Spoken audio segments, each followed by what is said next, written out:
Bonjour à tous, aujourd'hui une petite vidéo spéciale puisque j'ai envie de vous faire un tag que j'ai vu il y a quelques jours sur la chaîne de Moody. Il s'agit du tag Would you rather, ce qui signifie est-ce que tu préfères, et donc on doit choisir entre une proposition A ou une proposition B. Donc il y a 10 questions plus une question bonus, j'ai mon petit anti-sèche donc ne vous inquiétez pas si je baisse les yeux. Et je commence tout de suite. Question 1. Faire uniquement des vidéos avis chroniques littéraires ou des vidéos tag? Alors là c'est très simple, quitte à choisir entre les deux, je prends les avis aux chroniques littéraires puisque à la base ma chaîne c'est pour partager mes avis de lecture, c'est pas pour faire des tags et pour parler de moi, puisque a priori les tags c'est souvent pour parler de soi. Si j'ai fait une chaîne sur YouTube et avant un blog, ça va bientôt faire 10 ans que j'ai mon blog, bientôt 4 ans que j'ai ma chaîne YouTube, c'est avant tout pour partager, pour parler de livres, donc évidemment je choisis les avis, les chroniques littéraires en vidéo plutôt que les tags. Question 2. Voir le film avant de lire le livre ou ne lire que le livre sans jamais voir le film?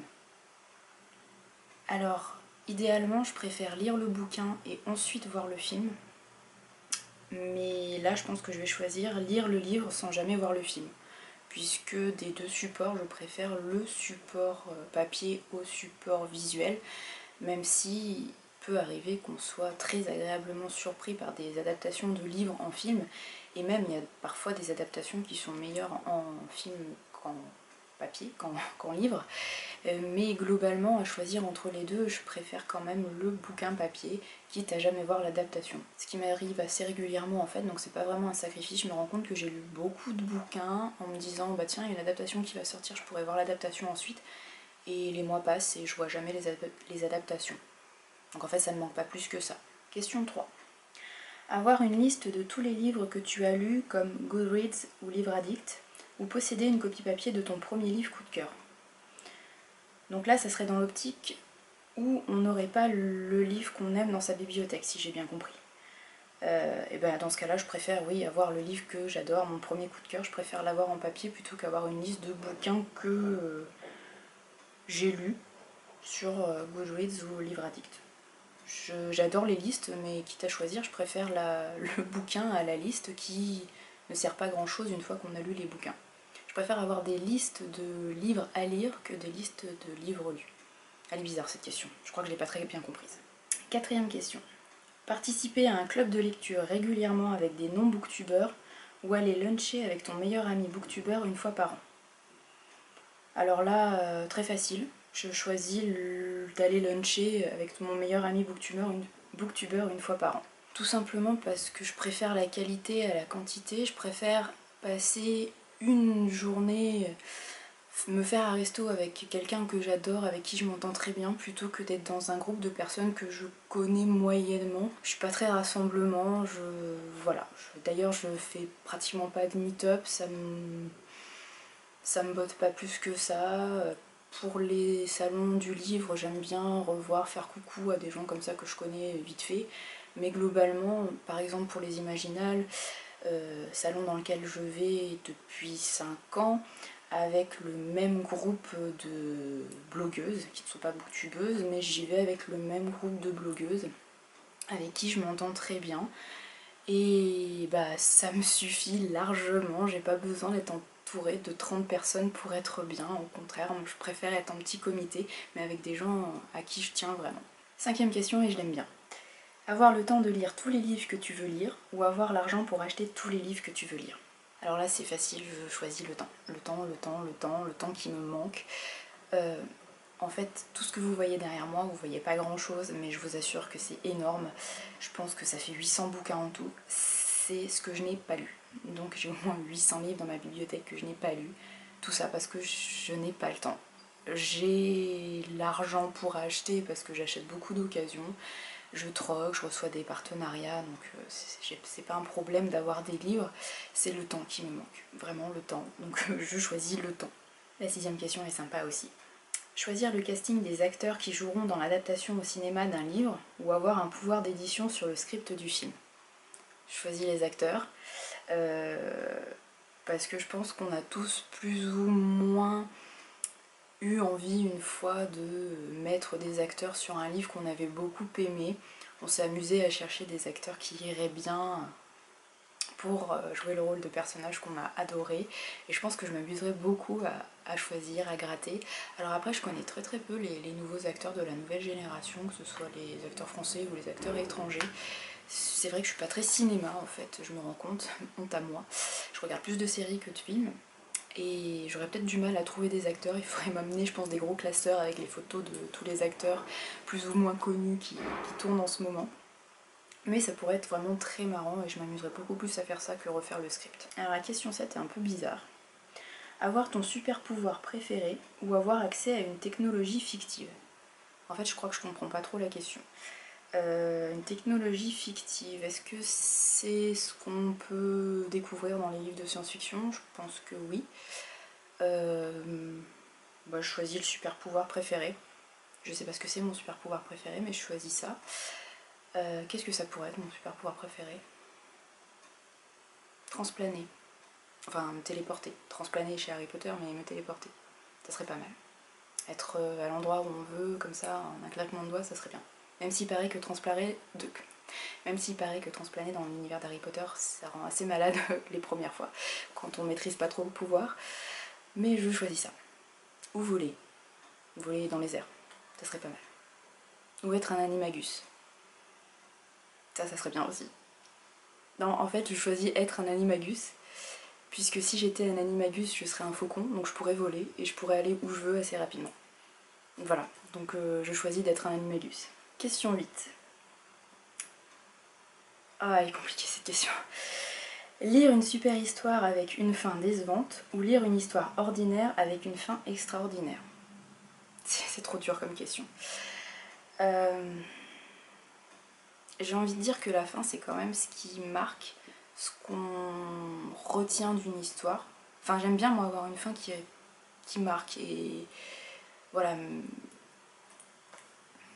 Ouais, je pense que je prends la fin surprenante, même si le reste est pas génial. Ouais, parce que la fin, c'est peut-être ce dont je vais me souvenir.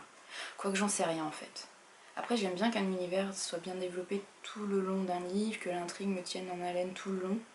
Mais une fin décevante, c'est quand même moyen. Je sais pas. Joker. Je sais pas.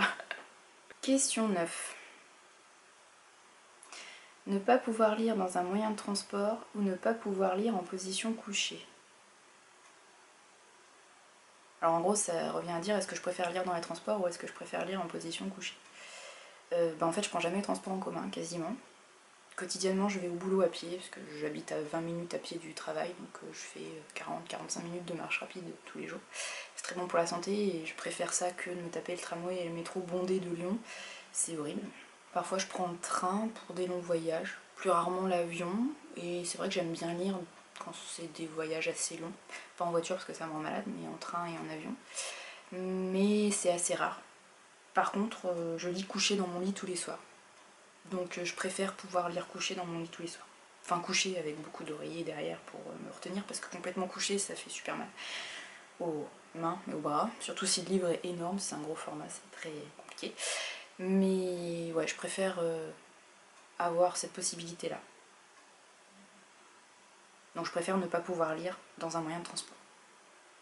Cette question négative, c'est super bizarre. Ah, la question 10 c'est compliqué aussi. Ah, quoi que non. Question 10.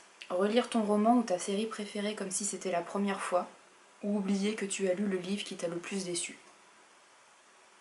En fait, je pense que avoir des livres qui déçoivent, ok, ça peut ennuyer sur le coup, mais en fait, si on n'avait pas de livres moyens, les belles lectures seraient moins bonnes. Je sais pas si vous voyez ce que je veux dire. Voilà, s'il n'y avait pas de lumière, il n'y aurait pas d'ombre, en gros. Donc je me dis que les déceptions, c'est pas si mal que ça arrive, donc je me verrais pas effacer mes déceptions. Ça fait partie du passé de lecteur et on a tous eu des déceptions et voilà, je vois pas pourquoi vraiment effacer, ça me servirait pas à grand chose. Par contre, je serais contente de relire un roman ou une série préférée comme si c'était la première fois. Avoir les mêmes, enfin revivre les émotions de la découverte. Je pense par exemple à la saga Harry Potter. J'adorerais pouvoir la relire comme si c'était la première fois. les yeux qui te pétillent avec toute cette magie. À chaque fois qu'il y a des révélations et des indices, me dire oh, c'est pas possible, comment elle a pu penser à ça, elle a tout pensé, elle a tout imaginé, elle a pensé au moindre détail. Et ça c'était extraordinaire la première fois que j'ai vu ça, que j'ai eu les révélations finales sur les vraies personnalités des personnages. Enfin bon bref, j'adorerais revivre ça. Plus que effacer une déception. Et enfin, la question bonus, aller à Poudlard ou vivre en Terre du Milieu. Alors je pense que je me plairais beaucoup dans la comté, du côté des Hobbits, parce que j'aime beaucoup leur petite maison et le paysage vallonné, tout ça. En plus c'est des bons vivants. J'ai pas les pieds poilus et je bois pas d'alcool, mais j'aime bien manger. Voilà, donc ça me plairait bien de vivre en Terre du Milieu. Mais même si j'aimerais bien vivre dans la comté, je choisis quand même Poudlard. Parce que Poudlard et l'univers Harry Potter, ça a vraiment été un univers qui m'a marqué. Et ouais, j'adorerais aller prendre le train qui mène à Poudlard, aller sur la voie 9 3/4. J'adorerais prendre des cours d'herboristerie, de potions, de métamorphose, voler sur un balai, faire du Quidditch, enfin voilà. Avoir un animal de compagnie qui serait une chouette, être un animagus, j'aurais adoré vivre à Poudlard. Par contre, je pense que le choix pot magique ne m'aurait jamais envoyé à Gryffondor, ni à Poufsouffle. Je pense que ça aurait oscillé entre Serre d'Aigle et Serpentard. Peut-être même Serpentard. Des fois je me dis que, notamment quand je suis dans les transports en commun ou quand je suis dans la rue, que si je pouvais faire un Avada Kedavra sur tous les emmerdeurs sur les trottoirs, il n'y aurait plus beaucoup de monde à Lyon. Pareil pour les voisins. Donc je pense que je serais allée à Serpentard. Mais en même temps, la couleur de la maison c'est le vert. Donc j'aurais choisi Serpentard. J'espère que ce petit tag vous aura plu. Je ne nomme personne. Si vous avez envie de le faire, n'hésitez pas. Je profite de cette vidéo pour vous dire un grand merci. Vous êtes de plus en plus à vous abonner à la chaîne, de plus en plus à commenter. Par contre, les vues, ça fluctue. Alors, je sais pas ce qui vous plaît, ce qui ne vous plaît pas. N'hésitez pas à me le dire. En tout cas, merci beaucoup pour votre soutien et votre présence. Ça fait toujours chaud au cœur. Je voulais juste vous prévenir que depuis une semaine maintenant, j'ai lancé la monétisation des vidéos. Donc c'est-à-dire que plus vous cliquez sur les vidéos, plus elles sont vues, plus les centimes s'engrangent. Alors je n'espère pas avoir un salaire grâce à YouTube, je ne me fais pas d'illusions, ça n'arrivera jamais. Mais par contre, si grâce à ces quelques poignées d'euros gagnés durement chaque mois, je pouvais me rembourser le matériel acheté pour tourner, et même si je pouvais rembourser l'abonnement ou l'achat d'un logiciel de montage, ça serait vraiment très bien. Ça me ferait plaisir, donc n'hésitez pas à cliquer, partager et à commenter, puisque c'est évidemment le principal. Pour moi, l'important, c'est vraiment le partage, donc n'hésitez pas à commenter, j'essaye de vous répondre à chaque fois et le plus rapidement possible. Merci encore et j'espère à très bientôt pour une nouvelle vidéo. Salut!